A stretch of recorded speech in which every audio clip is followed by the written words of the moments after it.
Te doy la bienvenida a Viernes de Terror. Yo soy Enrique Treviño.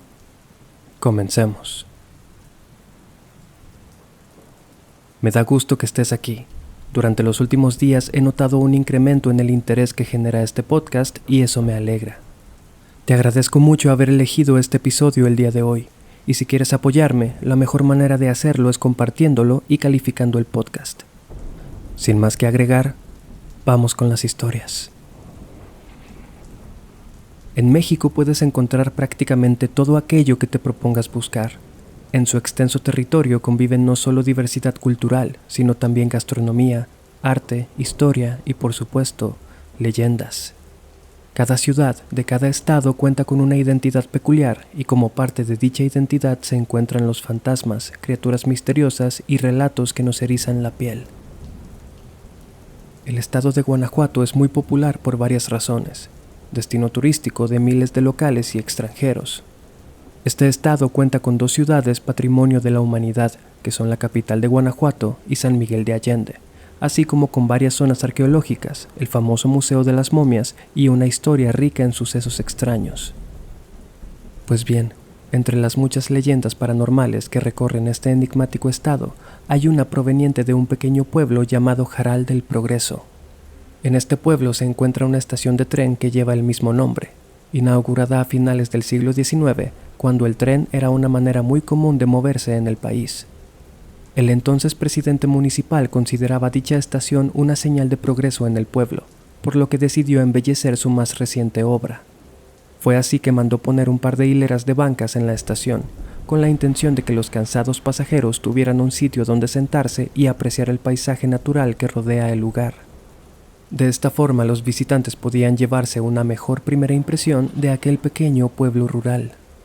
Sin embargo, una vez instaladas, las bancas no contaban ni siquiera con una semana cuando una mañana aparecieron violentamente vandalizadas. Rotas, dobladas, manchadas de tinta y a medio arrancar del suelo, las bancas lograron la impresión contraria a lo que el Ayuntamiento de Jaral del Progreso intentaba.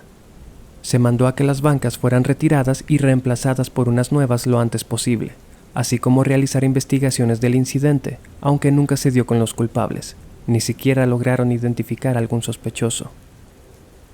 Las bancas nuevas fueron instaladas y esa misma noche fueron destruidas nuevamente. Esta vez aún peor que la primera, estaban volcadas e incluso un par parecían haber sido agresivamente arrojadas en medio de las vías. Esto terminó por irritar completamente al presidente y sus delegados, ya que aquella estación, lejos de ser el estandarte de crecimiento urbano con el que planeaban embellecer su carrera política, estaba empezando a ser un reflejo de la falta de orden y respeto en el pueblo. Las bancas vandalizadas fueron reemplazadas una vez más, y esta vez se asignó un guardia de seguridad para velar la estación durante la noche, con la misión de atrapar a los culpables en el acto y llevarlos ante la justicia. Al día siguiente, el desconcierto se hizo presente cuando las bancas volvieron a amanecer destrozadas y el guardia se reportó gravemente enfermo y no se presentó más a trabajar. Fue en ese momento cuando los rumores comenzaron.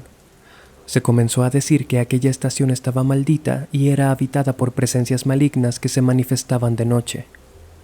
El ayuntamiento, por supuesto, escuchó estos rumores como habladurías de la gente del pueblo, y rehusándose a tirar la toalla, instalaron de nuevo las bancas y pusieron a otros 2 guardias en la estación. Como seguramente esperas, la misma historia.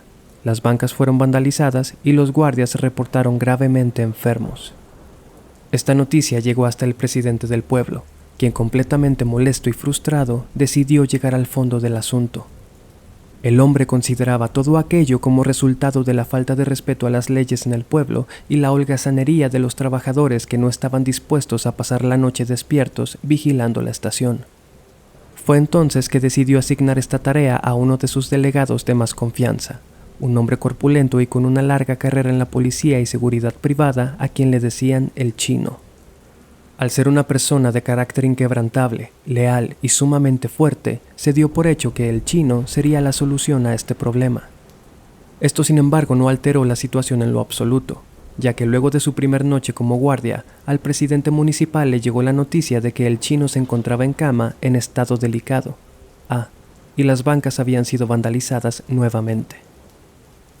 Incrédulo, el presidente fue personalmente a la casa del chino, donde para su asombro encontró a aquel hombre, invencible, quien nunca había dado señales de debilidad, tumbado en su cama, pálido, temblando y con una expresión de absoluto terror. Ordenó entonces a los presentes abandonar la habitación para poder hablar en privado con el convaleciente hombre, y tras quedarse solos, se sentó a su lado y le preguntó qué sucedió. El chino, haciendo un esfuerzo inhumano por hablar, le dijo a su jefe lo que vio. No sabía exactamente qué hora era, pero pasaba de la medianoche cuando escuchó un desgarrador llanto de mujer proveniente de un vagón del tren que yacía estacionado. Al dirigirse hacia allá, logró divisar a lo lejos la silueta de una mujer vestida de blanco. Se aproximó entonces a auxiliarla, pero mientras más se acercaba, notó que la mujer, que se encontraba de espaldas, estaba flotando. Se detuvo de golpe y cuando lo hizo, aquel espectro se dio la vuelta, mostrando un rostro perturbadoramente pálido, con las cuencas de los ojos vacías y un enorme agujero negro en lugar de boca. El hombre se quedó paralizado por completo y entonces aquella manifestación comenzó a moverse a toda velocidad hacia él. En ese momento, cayó inconsciente. El presidente escuchó esa historia. Guardó silencio un par de minutos, le deseó a su compañero que se mejorara y se retiró. Al día siguiente recibió la noticia. El chino había muerto. Las bancas no volvieron a ser instaladas y hoy en día se cuenta que aquel llanto se sigue escuchando en la solitaria estación durante la noche, donde ya nadie ha tenido la valentía de quedarse. Antes de continuar, te recomiendo que te suscribas a mi canal de YouTube y actives las notificaciones para que no te pierdas mi contenido. Recuerda que puedes seguirme en Instagram y TikTok como Viernes de Terror Oficial. En el centro de la ciudad de Guadalajara, estado de Jalisco, se encuentra una edificación de estilo neoclásico que data del año 1800 y que se le considera Patrimonio de la Humanidad. El Hospicio Cabañas, que hoy funge como museo y cuenta con murales de José Clemente Orozco, tiene como todo edificio antiguo una compleja y turbulenta historia. Hay una leyenda que cuenta que durante sus primeros años, en 1810, el obispo Cabañas solía salir por las noches a las calles para buscar niños en necesidad y llevarlos con él al orfanato para darles un hogar. ¿Por qué hacerlo de noche? No se sabe exactamente. El caso es que durante uno de sus recorridos por las calles aledañas, se cuenta que el obispo se topó con un misterioso monje, uno al que nunca había visto. Este saludó cortésmente y comenzó a adularlo, diciéndole que admiraba su noble y desinteresada labor al acoger a niños desamparados y personas necesitadas. Por la hora que era, la apariencia de aquel extraño monje y sus palabras, se dice que el obispo pudo discernir que se trataba de nada menos que el diablo, quien se le había manifestado para tentarlo. Viéndose descubierto, se cuenta que el oscuro ser le compartió una profecía. Su hospicio sufriría múltiples tragedias, muerte, guerra y hambre. El obispo le preguntó si había algo que podía hacer para evitar todo aquello, y el diablo le contestó que él podía hacerlo, pero con una condición: tenía que arrodillarse ante él. Según la leyenda, el obispo se negó firmemente. El diablo entonces le lanzó una mirada penetrante y desapareció. La profecía se cumplió. Con la independencia del país iniciada, el hospicio pasó de ser refugio de huérfanos a hospital de heridos, cuartel militar e inclusive una cárcel. No fue sino hasta después de consumada la guerra que el lugar pudo volver a funcionar como orfanato, habiendo el obispo Cabañas fallecido años atrás. Es entonces cuando tuvo lugar un suceso que está mejor documentado que el anterior y que es aún más misterioso. En la fachada original del hospicio se encontraba un reloj, uno de los primeros relojes públicos instalados en la ciudad, señal del creciente desarrollo urbano de Guadalajara. Sin embargo, este reloj se descomponía constantemente, solía detenerse sin razón aparente sin importar cuántas veces fueran a repararlo. Así transcurrieron los meses, hasta que algunas de las monjas que cuidaban a los niños se dieron cuenta de algo. El reloj se detenía siempre que alguien fallecía. Comenzaron a prestarle atención a este detalle, y en efecto, cuando el reloj se detenía, Pasaban solo unos minutos antes de reportarse el fallecimiento de uno de los niños. Este siniestro hecho comenzó a esparcirse por todo el lugar y el terror se generalizó. Aquel objeto fue bautizado como el reloj de la muerte, y era tanto el miedo que causaba que en el año de 1952 fue retirado y destruido. El Hospicio Cabañas es un lugar tan interesante como misterioso. Quienes trabajan ahí aseguran que en las horas menos concurridas pueden escuchar ecos de risas y llantos infantiles, así como ver por fracciones de segundos a niños corriendo por entre los corredores o por entre las diferentes salas, como ánimas atrapadas en aquel enorme edificio que fue una vez su hogar. Antes de continuar con la última historia, quisiera invitarte a que si tienes alguna experiencia paranormal o anécdota inexplicable que te gustaría compartir, me contactes por Instagram. Con gusto la leeré y muy posiblemente la incluya en uno de los próximos episodios. Siempre me sorprende la cantidad de historias que mis seguidores viven y me encanta redactar esos episodios en particular. Ahora pasemos a la última leyenda, y para ello tenemos que ir al norte, a Monterrey. Sobre la avenida Lincoln, al poniente de la ciudad, se encuentra el Hospital Regional de Especialidades del IMSS número 25, mejor conocido como la Clínica 25. Este centro médico que continúa en funcionamiento ha sido sede de eventos muy extraños y, en mi opinión, aterradores. Si llevas tiempo escuchando este podcast, sabrás entonces que a mí me provocan demasiada inquietud los hospitales. Pues bien, en esta clínica, durante los años 70, se suscitó un trágico evento que es como si tomáramos la leyenda de la planchada y la inyectáramos de esteroides. Matilde era una joven enfermera casada y con 2 hijos, muy profesional y entregada a su trabajo. Asignada a atender a los pacientes en el piso número 7, Matilde realizaba sus labores con particular esmero y pasión, virtudes que eran reconocidas por el resto de su equipo y el personal médico. El oficio de enfermera no es nada sencillo. La disposición, la energía y la concentración son vitales si no se quiere terminar cometiendo un error que te persiga toda la vida. Por esta razón, Matilde desatendía constantemente su vida social y familiar, siendo esto motivo de constantes discusiones con su marido, quien le reclamaba la ausencia de su esposa y madre de sus hijas. Las pocas ocasiones en las que podían estar juntos, Matilde solo podía pensar en el trabajo y nunca lograba disfrutar de la compañía de sus seres queridos cómodamente. La vida pasaba así hasta que un día una llamada urgente hizo que Matilde bajara rápido al teléfono de la recepción. Su hija menor había sufrido un serio accidente. En ese momento Matilde se encontraba de guardia, por lo que no le fue posible acudir a la unidad donde estaban atendiendo a su hija. Al mismo tiempo que la joven enfermera realizaba las labores de su turno, su hija estaba siendo atendida por personas posiblemente no tan apasionadas como ella, porque pocas horas después, la niña falleció debido a la pérdida de sangre. Cuando Matilde escuchó esta noticia, quedó completamente destrozada. La impotencia y el remordimiento de no haber estado con su hija durante sus últimos momentos de vida le perseguirían hasta el final de la suya.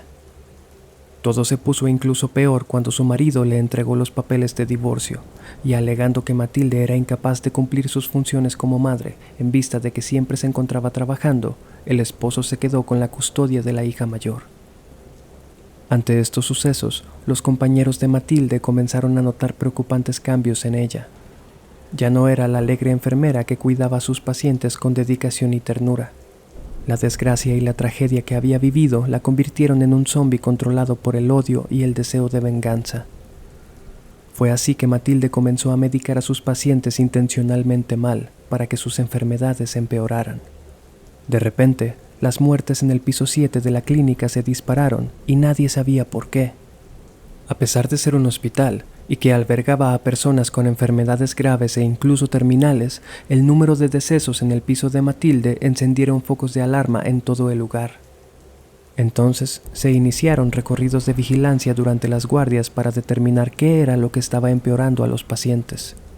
En uno de estos rondines, un doctor descubrió a Matilde administrando medicamentos no recetados a un paciente en estado grave. Al verse atrapada, Matilde salió corriendo con el doctor tras ella y se encerró en el cuarto de suministros de donde no quiso salir. Aquel doctor, testigo de sus actos, llamó a la policía, quienes llegaron al lugar e intentaron razonar con Matilde para que saliera. Ella sabía lo que le esperaba de hacerles caso, por lo que decidió irse de otra forma. El policía que había estado conversando con ella dejó de recibir respuesta por un par de minutos. Ante el silencio, derribaron la puerta y encontraron a Matilde en el suelo, cubierta de sangre que provenía de sus muñecas. Era demasiado tarde. Su muerte fue lamentada por todos sus compañeros, quienes a pesar de todo siempre sintieron afecto por ella y deseaban haberla podido ayudar de alguna forma. Fue a partir de aquí que los sucesos paranormales comenzaron.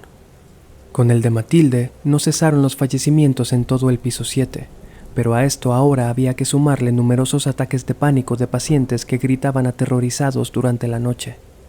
Decían ver a una enfermera, vestida con su uniforme pero manchada de sangre. Entraba a su habitación y les administraba medicamentos desconocidos. Todo esto alarmaba mucho al personal, pero no sabían realmente si había algo que podían hacer o siquiera si todo aquello resultaba remotamente posible. Las cosas continuaron así hasta 1990, cuando una vez más, durante la noche, un paciente comenzó a gritar de manera alarmante. Un doctor y un par de enfermeras se apresuraron a su habitación y lo que ahí vieron fue lo más aterrador de sus vidas. El paciente yacía en un estado catatónico y a su lado había una enfermera, con un uniforme antiguo, pálida, cubierta de sangre y flotando a centímetros del piso. Dicha aparición estaba sosteniendo las intravenosas del paciente, impidiendo el flujo de medicina. Cuando se percató de la presencia del doctor y las enfermeras, los volteó a ver con una expresión de profundo odio y miseria antes de desaparecer por completo. El piso 7 de la clínica fue clausurado y quedó en desuso por mucho tiempo. Esto hasta hace unos pocos años, cuando se consideró que la actividad paranormal había desaparecido, aunque aún hay muchos pacientes y personal que aseguran haber visto el espíritu de Matilde recorrer los solitarios pasillos durante la noche. Incluso hay pacientes que prefieren no ser internados a quedarse en la 7ª planta de la clínica, conscientes de aquella leyenda, pues no quieren ser las próximas víctimas del fantasma de Matilde. Las cosas no terminan ahí. Las historias paranormales inundan los pasillos de la Clínica 25. Las personas que trabajan ahí dicen que en algunas zonas el ambiente es extremadamente frío y pesado, que incluso sienten cuando una tragedia está a punto de ocurrir. Cuando la muerte llega se siente, y no viene nada más por uno, siempre se lleva a varios. El piso número 10 del edificio de 12 plantas se encuentra cerrado desde hace ya tiempo. Se cuenta que en una de las habitaciones de ese piso se realizó un exorcismo durante los años 80. Nadie sabe realmente qué ocurrió entonces, pero se dice que liberaron una energía demoníaca que aún habita ese piso. Uno de los fenómenos más comunes ocurre en el elevador. Este se detiene constantemente justo en el piso 10, abriendo sus puertas, como una invitación a que la gente se adentre ahí. Quienes han vivido esta experiencia aseguran que algo los observaba desde los oscuros pasillos de aquel piso, una energía impaciente, expectante y amenazadora. En otras ocasiones, el elevador se detiene pero no abre las puertas, y es imposible hacer que vuelva a funcionar. Por esta razón, equipos de rescate son constantemente requeridos para auxiliar a las personas que quedan atrapadas. No ha habido más remedio que asumir estas situaciones como una realidad que enfrentan pacientes y personal todos los días, esperando posiblemente el momento en el que ocurra lo que parece ser una inevitable tragedia, presagiada por el oscuro pasado que albergan aquellos muros. Te agradezco haber llegado hasta aquí. De verdad espero que este episodio te haya gustado y que me des la oportunidad de acompañarte con más historias. Te recuerdo que mis redes están en la descripción de este episodio. Te agradecería mucho que me siguieras y me contaras qué te parecieron estas historias. Yo soy Enrique Treviño. Hasta la próxima.